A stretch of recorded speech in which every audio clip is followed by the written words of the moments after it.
उज्ज्वल निकम ने बहुत अच्छा एक इंटरवेंशन किया था। उज्ज्वल निकम की स्पीच बहुत अच्छी थी, आपने देखी थी? नहीं, मैं उज्ज्वल निकम साहब को मिस कर गया। बताएं क्या कहा उन्होंने? नहीं, उन्होंने पूरा वो कसाब वाला पूरा वो डिटेल दिया और ये बताया कि किस तरह से कांग्रेस की सरकार जो थी वो बिल्कुल कोऑपरेट नहीं कर रही थी उनके साथ में। देखिए, एक बात देखिए, उज्ज्वल निकम के एक बात को बहुत मुद्दा बनाया जाता है कि उन्होंने कसाब की बिरयानी खिलाने को लेकर झूठ बोला। ठीक है, मैं दूसरी बात कहता हूं कि आप सोचिए, अजमल कसाब जैसा आदमी जो पड़ोसी मुल्क से आता है और बंदूकें चलाकर एकदम निर्दोषों की लाशें लाशें बिछा देता है, उसको सजा दिलाने के लिए हमें झूठ बोलना पड़ता है। सोचिए हमारा इकोसिस्टम कितना स्ट्रांग है कि वो अजमल कसाब की कैसी पैरवी कर रहा होगा कि उसको सजा दिलाने के लिए हमारे सरकारी वकील, पब्लिक प्रोसिक्यूटर को झूठ बोलना पड़ता है, कहानी करनी पड़ती। मतलब किस तरह का देश है हमारा? हाँ, अभी तो देखिए कल एक बड़ा जजमेंट आने वाला है, क्या होता है उसमें। नेशनल हेराल्ड कर्नल पुरोहित साध्वी प्रज्ञा वाला। नेशनल हेराल्ड का जन्म 29 तारीख के लिए ड्यू था, उसका क्या हुआ? उसमें क्या होना है, इतनी जल्दी अरे थोड़ी। 29 जुलाई वो डिलीवरी डेट लगी थी भाई।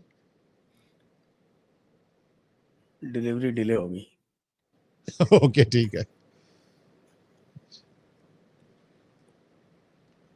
देखिए, कर्नल पुरोहित और साध्वी प्रज्ञा वाला जो मामला है उसको थोड़ा सा गलत समझा जा रहा है। वो मामला बहुत कायदे से सलट जाएगा, वो बस इनके काम करने का थोड़ा अलग तरीका है।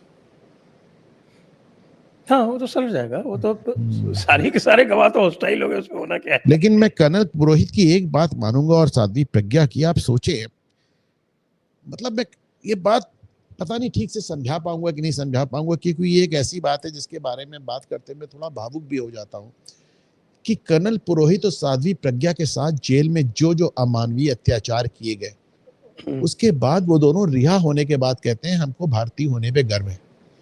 एक शिकायत नहीं, दोनों के होठों पर एक शिकायत नहीं।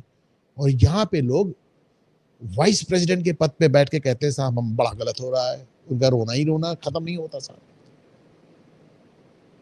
तो लेफ्टिनेंट गवर्नर होके कहते हैं, वाइस प्रेसिडेंट होके कहते हैं, वाइस चांसलर होके कहते हैं, उनका रोना ही नहीं खत्म होता है। और यहाँ कर्नल पुरोहित और साध्वी प्रज्ञा जैसे लोग, उनके साथ कितना अत्याचार हुआ। साध्वी प्रज्ञा जैसी एक यंग लड़की को आपने ऐसी बीमारियां दे दी कि वो व्हीलचेयर पे आ गई, लेकिन एक शिकायत नहीं, एक शिकायत नहीं। वो अभी भी अपने भारत से अपने प्यार की बात कर रही है। और एक ये लोग हैं जिनको सब कुछ मिला, इनकी शिकायतें नहीं बंद हो रही।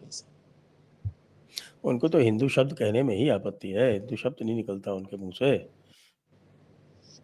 हिंदू शब्द निकलना ही आरंभ उनके लिए बड़ा मुश्किल का काम है।